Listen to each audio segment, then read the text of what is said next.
2013년 한국의 반도체 회사 하나가 남들은 쳐다보지도 않던 기술에 올인하기 시작합니다. 당시 전체 메모리 시장에서 1%도 안 되는 틈새 시장, 그 누구도 성공을 확신하지 못했던 분야였거든요. 회사 내부에서도 이걸 왜 하냐는 회의적인 시선이 있었다고 해요. 그런데 그로부터 딱 10년이 지난 지금 그 회사는 전 세계 AI 반도체 시장의 핵심 공급자가 되어 있습니다. 젠슨 왕이 직접 찾아가 사인을 남기고 엔비디아가 6개월이나 납품을 앞당겨달라고 요청하는 그런 위치에 말이죠. 바로 SK 하이닉스 이야기입니다. 이건 마치 10년 전에 아무도 안 가던 골목길에 작은 분식집을 차렸는데 그 골목이 갑자기 핫플레이스가 되면서 줄 서서 기다리는 맛집이 된 것과 비슷해요. 성견지명이었을까요? 아니면 운이 좋았던 걸까요? 아마 둘 다일 겁니다. 그리고 작년 9월 SK 하이닉스가 또 한 번 반도체 업계를 뒤흔드는 발표를 했습니다. 세계 최초로 6세대 고대역 폭메모리, 바로 HBM4의 개발을 완료하고 양산체제를 구축했다는 소식이었거든요. 이어서 올해 1월 초 CES 2026에서는 HBM4 16단 실물까지 세계 최초로 공개했습니다. 이게 왜 중요하냐고요? 이 작은 반도체 칩 하나가 앞으로 전 세계 AI 산업의 운명을 좌우할 수 있기 때문입니다. 그리고 지금 바로 다음 달인 2026년 2월에 SK 하이닉스와 삼성전자가 동시에 HBM4 본격 양산에 돌입합니다. 한 달 앞으로 다가온 거대한 경쟁의 시작점이에요. 오늘은 HBM이 대체 뭔지, 왜 이렇게 난리인지, 그리고 SK 하이닉스와 삼성전자의 치열한 경쟁이 어디로 향하고 있는지 낱낱이 파헤쳐 보겠습니다. 먼저 HBM이 뭔지부터 쉽게 설명해 드릴게요. HBM은 하이 밴드위스 메모리의 약자로 우리말로 하면 고대 여폭 메모리라고 부릅니다. 벌써부터 어렵죠? 하나씩 풀어볼게요. 대역폭이라는 건 데이터가 지나다니는 도로의 넓이라고 생각하시면 됩니다. 출퇴근 시간에 1차선 도로는 꽉 막히잖아요.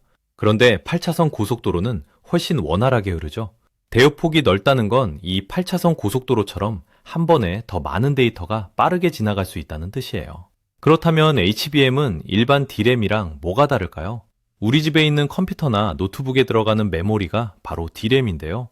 DDR4나 DDR5 같은 이름을 들어보셨을 거예요.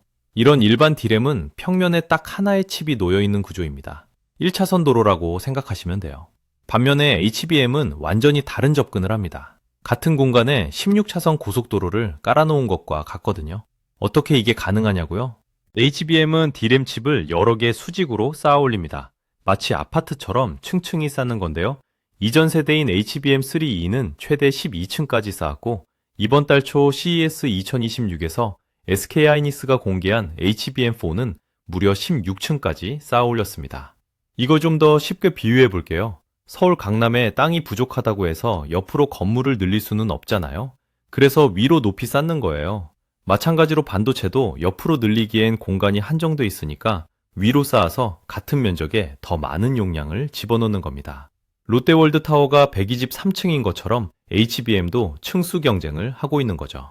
그런데 아파트를 높이 쌓기만 하면 뭐합니까? 1층에서 16층까지 올라가려면 엘리베이터가 있어야죠. 계단으로 16층 올라가면 다리 후들거리잖아요. HBM에서 이 엘리베이터 역할을 하는 게 바로 TSV 기술이에요. TSV는 Through Silicon Via의 약자로 실리콘 관통 전극이라고 합니다. 이름이 어려운데 쉽게 말해서 칩에 아주 작은 구멍을 뚫어서 금속으로 채운 다음 층과 층을 수직으로 연결하는 기술이에요. 머리카락 굵기의 수십 분의 1밖에 안 되는 아주 미세한 구멍을 수천 개 뚫는 겁니다. 일반 D램도 칩을 쌓을 수 있긴 해요. 하지만 각 층을 와이어, 그러니까 가느다란 선으로 연결하거든요. 이러면 데이터가 빙빙 돌아서 가야 합니다. 아파트에서 계단으로 오르락 내리락 하는 것과 같죠. 16층에서 1층까지 계단으로 내려오려면 시간도 오래 걸리고 힘도 들잖아요. 하지만 HBM은 TSV 덕분에 데이터가 엘리베이터 타듯이 수직으로 쭉 개술 이동할 수 있어요. 16층에서 1층까지 단숨에 내려가는 거예요. 그래서 속도가 훨씬 빠른 겁니다. 이번 CES 2026에서 SK 하이닉스 담당자가 직접 설명한 것처럼 TSV 기술을 통해 칩 사이를 빈틈없이 연결해 초고속 데이터 이동을 구현한 거예요. SK 하이닉스 공식 발표자를 따르면 HBM4는 데이터 전송 통로가 기존 HBM3E의 1200파괴에서 2배 늘어난 2408개나 됩니다. 대역폭이 2배로 확대되고 전력 효율은 40% 이상 향상됐다고 해요. 이게 얼마나 대단한 건지 구체적으로 말씀드릴게요. CES 2026에서 공개한 HBM4 16단 제품은 초당 2TB 이상의 대역폭을 구현했거든요.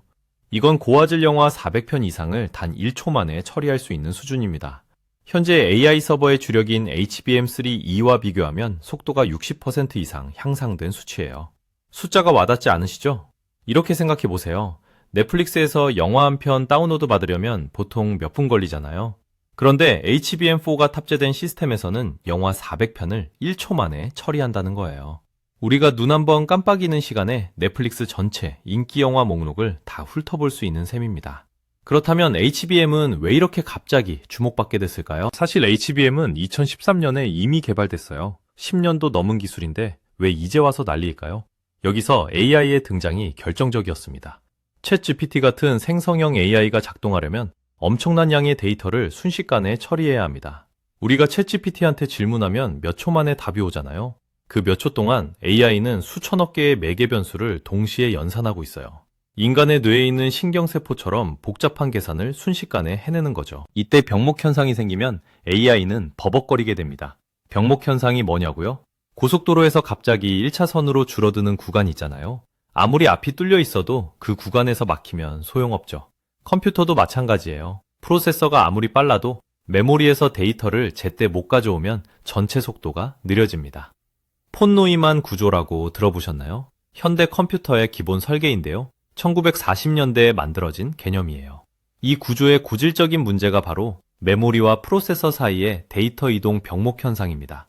80년이 지난 지금도 이 문제가 완전히 해결되지 않았어요. HBM은 바로 이 병목 현상을 해결해주는 핵심 부품입니다. GPU나 CPU 바로 옆에 딱 붙어서 초고속으로 데이터를 공급해주거든요. 마치 F1 레이싱카 바로 옆에 전용 주유소가 있어서 연료 공급이 순식간에 이루어지는 것과 비슷해요. 일반 자동차는 주유소까지 가서 줄 서서 기다려야 하지만 F1카는 피트스톱에서 몇 초 만에 연료를 채우잖아요. HBM이 바로 그 피트스톱 역할을 하는 겁니다. 실제로 업계에서는 HBM을 F1 레이싱카에, 일반 DDR5 메모리를 도로를 달리는 승용차에 비유하기도 해요. 용도가 다른 거죠. AI 서버에서 HBM은 GPU 옆에서 초고속 데이터 처리를 담당하고 DDR5는 서버 내 메인보드에서 일반 메모리 역할을 해요. HBM으로 저장 기능까지 대체하기엔 가격이 너무 비싸거든요. 자, 이제 본격적으로 SK하이닉스 이야기를 해볼게요. 사실 SK하이닉스는 10년 전만 해도 삼성전자의 영원한 2인자라는 꼬리표가 붙어 있었습니다. D램 시장에서 삼성전자가 무려 33년 동안 1위를 달리고 있었거든요. 33년이면 한 세대가 넘는 시간이에요. 그 긴 세월 동안 한 번도 1위를 내준 적이 없었는데 지금은 어떻습니까? HBM 시장에서 SK하이닉스가 62%라는 압도적인 점유율로 1위를 차지하고 있어요. 카운터포인트 리서치 자료에 따르면 2025년 2분기 기준 HBM 출하량 점유율에서 삼성전자는 17%에 머물며 3위로 밀려났습니다. 2위도 아니고 3위예요. 미국 마이크론이 21%로 2위를 차지했거든요. 어떻게 이런 역전이 가능했을까요? 10년 전으로 돌아가 봅시다. 2013년 SK하이닉스는 게임 시장의 성장 가능성을 높게 평가하고 그래픽 메모리에 집중하고 있었습니다. 고성능 게임을 하려면 빠른 그래픽 처리가 필요하고 그러려면 빠른 메모리가 필요하다고 본 거죠. 그때 HBM 개발 프로젝트가 시작됐는데요. 당시만 해도 틈새 시장에 불과했습니다. 전체 메모리 시장에서 1%도 안 됐어요. 하지만 향후 초고속 대용량 데이터 처리 수요가 늘어날 것이라는 판단하에 기술 개발을 이어갔던 겁니다. 이건 마치 2013년에 비트코인을 산 것과 비슷해요. 당시에는 비트코인이 뭔지 아는 사람도 별로 없었고 사봤자 얼마 안 되는 가격이었잖아요. 그런데 그때 산 사람들이 지금 어떻게 되는지 아시죠? SK하이닉스가 HBM에 올인한 게 바로 그런 선택이었던 거예요. 한때는 GDDR이라는 경쟁 기술에 비해 뚜렷하게 우세하지 못한 성능으로 계륵 취급을 받기도 했다고 합니다. 계륵이 뭔지 아시죠? 닭갈비. 먹자니 살이 없고 버리자니 아까운 거요.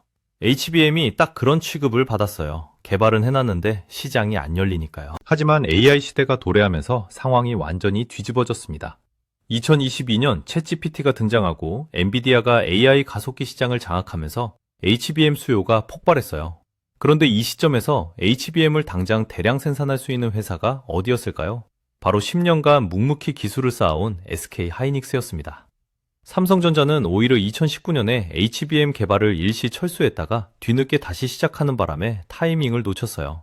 마라톤에서 중간에 쉬었다 가면 따라잡기 힘든 것처럼 반도체 기술도 마찬가지입니다. 특히 SK하이닉스의 MRMUF라는 고유 기술이 결정적이었어요. 이게 뭐냐면요. 칩을 높이 쌓으면 휜 현상이 발생합니다. 젠가 게임 해보셨죠? 블록을 높이 쌓으면 기울어지고 무너지잖아요. 반도체도 비슷한 문제가 있어요. 층을 많이 쌓으면 휘거나 기울어질 수 있거든요. MRMUF는 이 문제를 해결하는 기술이에요. 칩과 칩 사이에 액체 형태의 보호제를 주입해서 굳히는 공정인데요. 마치 벽돌 사이에 시멘트를 바르는 것과 비슷해요. 이렇게 하면 구조가 단단해지고 열 방출에도 효과적이라는 평가를 받고 있습니다. 열 얘기가 나왔으니 말인데요. 반도체에서 열 관리는 정말 중요합니다. 스마트폰 오래 쓰면 뜨거워지잖아요. 그러면 성능이 떨어지거나 심하면 고장이 나기도 하죠. HBM은 칩을 16층까지 쌓으니까 열이 더 심하게 나요. 16층 아파트 한복판에 갇혀 있다고 생각해 보세요. 환기가 안 되면 엄청 더울 거잖아요. MRMUF 기술은 이 열을 효과적으로 빼주는 역할도 합니다. 2024년에 SK하이닉스는 HBM3, HBM3E 8단과 12단 제품을 업계 최초로 양산해 엔비디아에 납품하기 시작했습니다. 그리고 젠슨왕 엔비디아 CEO가 직접 SK하이닉스 전시 부스를 찾아 사인을 남기는 장면이 화제가 되기도 했어요. 세계 최고의 AI 반도체 회사 CEO가 직접 찾아와서 사인을 남긴다.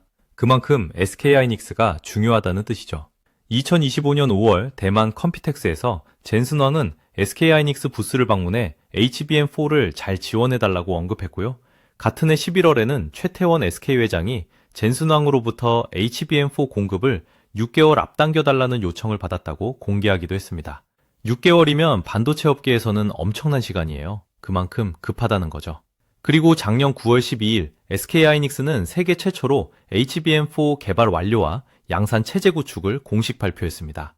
SK하이닉스 김주선 AI 인프라 사장은 이번에 세계 최초로 양산 체제 구축을 공식 발표한 HBM4는 AI 인프라의 한계를 뛰어넘는 상징적인 전환점으로 AI 시대 기술 난제를 해결할 핵심 제품이라고 밝혔어요. 이어서 올해 1월 초 CES 2026에서는 HBM4 16단 시물을 세계 최초로 일반에 공개했습니다. 현장에서 SK하이닉스 담당자는 D램 16개를 수직으로 쌓아 올렸지만 TSV 기술을 통해 칩 사이를 빈틈없이 연결해 초고속 데이터 이동을 구현했다고 설명했고요. 1.5TB 이상 대역폭을 구현해 고화질 영화 400편 이상을 단 1초 만에 처리할 수 있다는 설명에 관람객들 사이에서 탄성이 터져나왔다고 합니다. HBM4가 기존 제품과 결정적으로 다른 점이 있습니다. 바로 베이스 다이의 변화예요. 이건 좀 중요한 부분이니까 자세히 설명해 드릴게요. HBM은 여러 층의 D램 칩을 쌓아 올린다고 했잖아요. 그런데 맨 아래층에는 특별한 칩이 있어요. 이걸 베이스 다이 또는 로직 다이라고 부르는데요.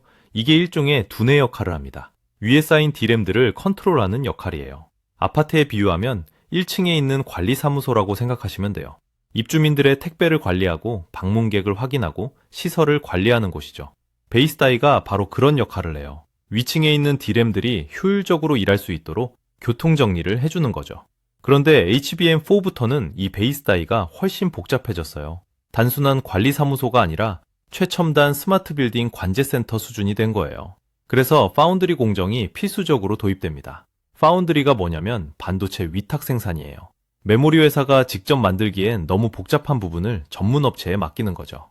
쉽게 말해서 HBM4부터는 메모리 회사 혼자서는 완성품을 만들 수 없게 됐어요.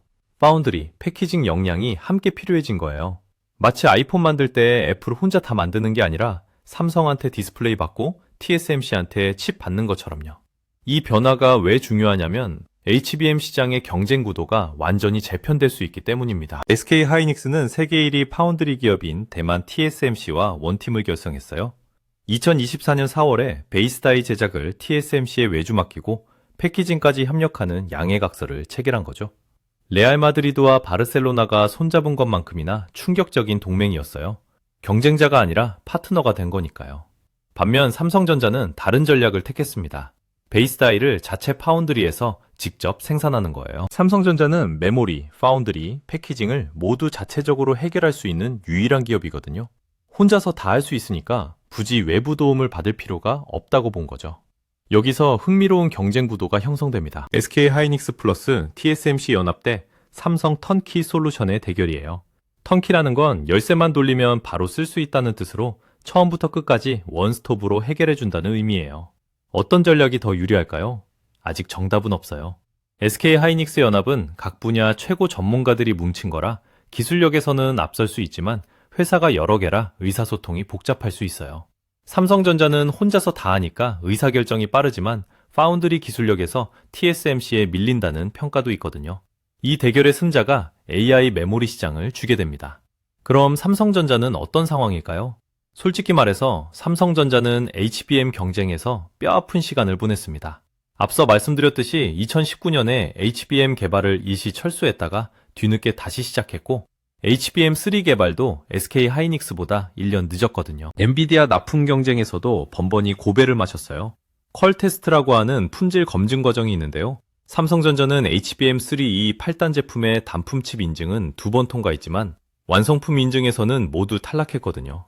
학교로 치면 중간고사는 통과했는데 기말고사에서 계속 떨어진 격이에요. 특히 발열 문제가 발목을 잡았습니다. 엔비디아가 시스템 설계상 HBM 칩 온도가 GPU 코어보다 10도 이상 높아지면 발열 기준을 충족하지 못한 것으로 본다고 해요. 삼성전자 HBM이 이 기준을 통과하지 못한 거죠. 아무리 빨라도 열이 너무 나면 쓸 수 없으니까요.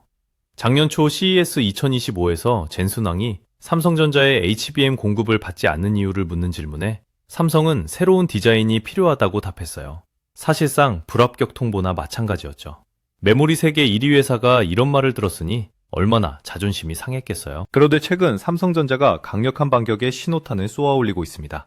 HBM4에서 승부수를 던진 거예요. 삼성전자는 업계 최초로 HBM4에 10나노급 6세대 1C D램을 도입했습니다. 이게 무슨 말이냐면요. D램에도 세대가 있어요. 1A, 1B, 1C 이렇게 발전하는데 숫자가 올라갈수록 정확히는 알파벳이 뒤로 갈수록 더 최신 기술이에요. SK 하이닉스와 마이크론이 HBM3E에서 쓰던 1B D램을 HBM4에서도 유지하기로 한 것과 달리 삼성전자는 한 세대 앞선 1C D램을 과감히 적용한 거예요. 1C D램은 1B보다 회로 선폭이 더 미세해서 성능은 향상되고 전력 소비는 줄어드는 장점이 있어요. 도로로 비유하면 1B가 왕복 4차선이라면 1C는 왕복 6차선인데 땅은 똑같이 쓰는 거예요. 같은 면적에서 더 많은 차가 다닐 수 있고 연료도 덜 드는 거죠.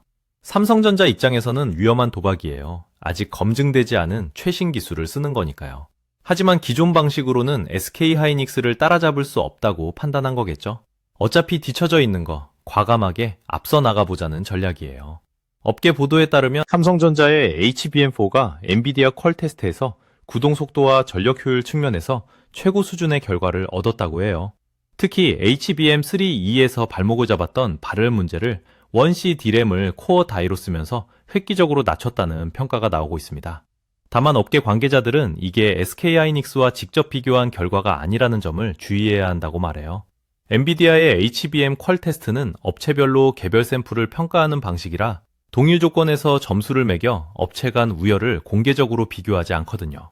삼성전자가 자체 테스트에서 좋은 결과를 얻었다고 해서 SK 하이닉스를 이겼다고 단정 지을 수는 없는 거죠.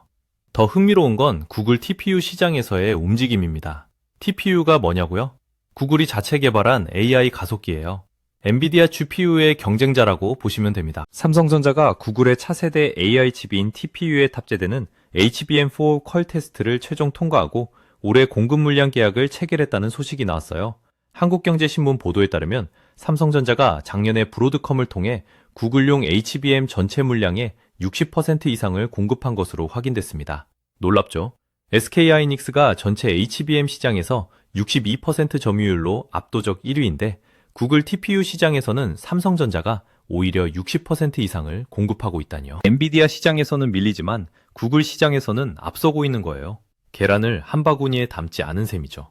이쯤에서 HBM4의 수요처를 좀 더 자세히 살펴볼게요. 누가 이 비싼 반도체를 사는 걸까요? 가장 큰 수요처는 단연 엔비디아입니다. 엔비디아는 차세대 AI 가속기 루빈 시리즈에 HBM4를 탑재할 예정이에요. 트렌드포스 분석에 따르면 올해 기준 엔비디아가 전체 HBM 구매량의 73%를 차지할 것으로 예상됩니다. 거의 4분의 3이에요. 젠슨왕이 SK 하이닉스에 HBM4를 6개월 앞당겨달라고 요청한 이유가 바로 여기에 있죠. 루빈 출시 일정에 맞추려면 HBM4가 제때 와야 하니까요. 두 번째 주요 수요처는 구글입니다. 앞서 말씀드린 TPU를 개발해서 사용하고 있는데요. 작년 11월에 공개된 7세대 TPU 아이언우드는 이전 세대보다 4배 빠르고 6배 많은 192GB HBM 메모리를 탑재했어요. 특히 최근 구글의 AI 모델 제미나이 3.0이 뛰어난 성능을 보이면서 TPU의 중요성이 부각되고 있습니다. 제미나이가 챗 GPT를 위협하는 수준까지 올라왔거든요. 그리고 이 제미나이를 학습시킨 게 바로 TPU예요. 엔비디아 GPU가 아니라요. 구글이 자체 AI 칩으로도 충분히 경쟁력 있는 AI를 만들 수 있다는 걸 증명한 거죠. 더 충격적인 건 메타 플랫폼, 그러니까 페이스북 운영회사가 수십억 달러 규모의 TPU 구매 방안을 논의하고 있다는 소식이에요. 그동안 탈 엔비디아를 준비하던 빅테크 기업들이 TPU로 눈을 돌리고 있는 거죠. TPU 한 개에 6개에서 8개의 HBM이 탑재되니까 TPU 수요가 늘면 HBM 수요도 덩달아 늘어납니다. 그 외에도 AMD, AWS, 마이크로소프트 같은 글로벌 빅테크 기업들이 자체 ASIC 기반 AI 칩 개발을 확대하면서 HBM 수요를 끌어올리고 있어요. ASIC이 뭐냐면 특정 용도에 맞춰 맞춤 제작한 반도체예요. 기성복 대신 맞춤 양복을 입는 것처럼 AI 연산에 딱 맞춘 칩을 만드는 거죠. 결국 AI 데이터 센터를 구축하려면 HBM이 필수라는 얘기입니다. 시장 규모도 어마어마합니다. 시장조사 업체 자료에 따르면 HBM 시장은 올해 480억에서 500억 달러, 한화로 약 67조에서 70조 원 규모로 성장할 전망입니다. 작년에 비해서도 156% 급증하는 거예요. 2030년까지 연평균 68% 성장률을 유지할 것으로 예상되고요. 68% 성장이 얼마나 대단한 건지 감이 안 오시죠? 보통 잘 나가는 기업이 연 10% 성장하면 훌륭하다고 해요. 그런데 68%예요. 매년 거의 2배 가까이 커진다는 뜻입니다. 복리로 따지면 5년 후에는 지금의 15배 이상 커지는 거예요. 전체 D램 시장에서 HBM이 차지하는 비중도 2024년 20%에서 작년 30% 이상으로 급증했습니다. 전체 D램 매출의 거의 3분의 1이 HBM에서 나오는 거예요. 불과 2년 전만 해도 상상하기 어려웠던 수치입니다. 그렇다면 올해 HBM4 시장은 어떻게 흘러갈까요? 바로 다음 달인 2월에 삼성전자와 SK하이닉스가 동시에 HBM4 본격 양산에 돌입합니다. 세계 최초예요. 작년 12월 보도에 따르면 양사가 HBM4 양산 시점을 당초 계획보다 앞당긴 2026년 2월로 최종 확정했거든요. 반면 미국 마이크론은 올해 2분기, 그러니까 4월에서 6월 사이에나 양산을 시작할 것으로 보입니다. 2개월에서 4개월 정도 뒤처지는 거죠. 올해 상반기에 HBM4 시장은 한국 기업들이 사실상 독점한다는 얘기예요. KB증권 분석에 따르면 삼성전자와 SK하이닉스가 글로벌 HBM4 수요의 90% 이상을 공급할 것이라고 합니다. 10개 중 9개가 한국산이라는 거죠. 이건 정말 대단한 일이에요. 반도체 업계에서 한국이 이 정도로 압도적인 위치에 있는 건 처음이거든요. 여기서 한 가지 흥미로운 관전 포인트가 있습니다. 엔비디아가 HBM4부터는 공급망에 변동을 줄 것이라는 관측이 나오고 있거든요. 이전처럼 SK하이닉스에 몰아주기보다는 삼성전자, 마이크론 등으로 분산하려는 움직임이 감지됩니다. 왜 그럴까요? 독점 공급은 공급자에게 유리하고 구매자에게 불리하거든요. SK하이닉스가 HBM을 거의 독점 공급하면 가격 협상에서 SK하이닉스가 유리해지잖아요. 엔비디아 입장에서는 공급처를 다변화해서 협상력을 높이고 싶은 거죠. 마트에서 물건 살 때도 여러 군데 비교해 보잖아요. 그래야 가격을 깎을 수 있으니까요. 그래서 엔비디아가 삼성전자와 마이크론의 HBM4 개발을 기다렸다는 분석도 있어요. 삼성전자와 마이크론이 퀄 테스트를 통과해야 경쟁 구도가 만들어지고 그래야 가격 협상에서 엔비디아가 유리해지니까요. 이런 상황에서 삼성전자는 승부수를 띄우고 있습니다. 웨이퍼 기준 1만 장 대회에 달하는 이례적 숫자의 HBM4 샘플을 찍어내면서 퀄 테스트 승인에 사활을 걸고 있다고 해요. 보통 샘플은 몇백 장에서 몇천 장 수준인데 1만 장이면 거의 본격 양산 수준이에요. 그만큼 자신감이 있다는 뜻이기도 하고 절박하다는 뜻이기도 합니다. 파격적인 가격 정책도 고려하고 있다는 소식이에요. 후발주자가 시장에 진입할 때 흔히 쓰는 전략이 가격 경쟁이거든요. 처음에는 좀 손해보더라도 일단 시장에 들어가서 자리 잡은 다음에 가격을 올리는 거죠. 쿠팡이 처음에 로켓 배송 시작할 때 적자 보면서도 밀어붙인 것과 비슷한 전략이에요. 가격 얘기가 나왔으니 말인데 HBM4 가격이 어마어마합니다. 트렌드포스 추정에 따르면 HBM4 1GB당 가격이 약 20달러예요. 1GB에 20달러. 우리가 쓰는 일반 D램은 1GB당 1달러도 안 하거든요. 20배 이상 비싼 거예요. HBM도 12단 36GB 칩셋 가격은 500달러에서 600달러, 하나로 70만원에서 83만원 수준이라고 합니다. 칩 하나에 70만원이 넘는 거예요. 아이폰보다 비싸요. 그리고 AI 서버 하나에 이런 칩이 여러 개 들어갑니다. 향후 16단 이상의 고단으로 가면 기술적 난도와 높은 용량으로 인해 훨씬 더 비싸질 것으로 예상됩니다. 그런데 이렇게 비싼데도 공급이 부족해요. 수요가 워낙 폭발적이거든요. AI 가속기 수요 급증으로 공급 부족 현상이 올해까지 이어질 것으로 예상됩니다. 비싸도 사겠다는 사람이 줄을 서 있으니 가격이 내려갈 리가 없죠. 마지막으로 이 모든 것이 우리에게 어떤 의미가 있는지 생각해 봅시다. HBM은 단순한 반도체 부품이 아닙니다. AI 시대의 기반 인프라이자 앞으로 10년간 기술 패권을 결정할 핵심 전장이에요. 지금 전 세계 빅테크 기업들이 AI 데이터 센터 구축에 천문학적인 돈을 쏟아붓고 있습니다. 세계 반도체 무역 통계기구 자료에 따르면 올해 글로벌 반도체 시장은 약 9,750억 달러, 거의 1조 달러에 육박할 전망이에요. 하나로 1,400조 원입니다. 그중 메모리 부문이 전체 성장률을 상회하는 30%대의 증가세를 보일 것으로 예상되고요. 이 거대한 시장의 중심에 HBM이 있고 그 HBM 시장의 약 90%를 한국 기업들이 장악하고 있다는 건 정말 대단한 일이에요. 자동차로 치면 전 세계 자동차 10대 중 9대가 한국에서 만들어지는 것과 같은 거거든요. 물론 HBM은 자동차보다 훨씬 작은 시장이지만 성장률이 어마어마하니까요. 업계에서는 올해를 K반도체의 황금기라고 부르고 있어요. 삼성전자와 SK하이닉스의 합산 영업이익이 100조 원을 넘을 수 있다는 분석도 있습니다. 100조 원이면 우리나라 1년 예산의 약 15%에 해당하는 금액이에요. 두 회사의 이익만으로요. 물론 리스크도 있습니다. 중국의 추격이 시작됐거든요. 중국 반도체 업체 CXMT가 올해까지 HBM2 제조를 준비 중이라는 소식이 있습니다. HBM2면 10년 전에 개발된 기술이라 직접적인 경쟁은 어렵지만 중국이 점진적으로 기술력을 키워나갈 것이라는 관측도 있어요. 미국의 제재로 장비나 소재 수입이 어려운 상황이라 대량 양산까지는 시간이 걸리겠지만 방심할 수는 없는 상황입니다. 중국이 본격적으로 HBM 자급 체계를 구축한다면 기존의 HBM을 중국에 공급한 한국의 점유율을 뺏길 가능성도 있다는 진단이 나와요. 그리고 기술 경쟁은 멈추지 않습니다. SK하이닉스는 이미 HBM4E, 그 다음 세대까지 준비하고 있을 거예요. 삼성전자도 원시 D램 양산 수요를 끌어올리면서 추격의 고삐를 늦추지 않고 있습니다. UBS는 올해 엔비디아 루빈 플랫폼에 탑재돼 HBM4 시장에서 SK하이닉스가 약 70% 점유율을 달성할 것으로 예상했어요. 여전히 SK하이닉스가 앞서 있지만 삼성전자가 무섭게 따라붙고 있는 상황이죠. 결국 HBM4를 둘러싼 경쟁은 단순히 두 회사의 싸움이 아닙니다. AI 시대의 주도권을 누가 줄 것인가, 그 거대한 질문에 대한 답을 찾아가는 과정인 거죠. 2013년 아무도 관심 갖지 않던 틈새 시장에 베팅했던 SK하이닉스. 그로부터 10년이 넘은 지금 전 세계가 그 기술을 향해 손을 내밀고 있습니다. 그리고 뼈아픈 실패를 겪었던 삼성전자도 과거의 실수를 딛고 무서운 속도로 따라붙고 있어요. 다음 달 2월 두 회사가 같은 출발선에 섭니다. 그리고 달립니다. 결승점은 올해 말이에요. 누가 웃게 될까요?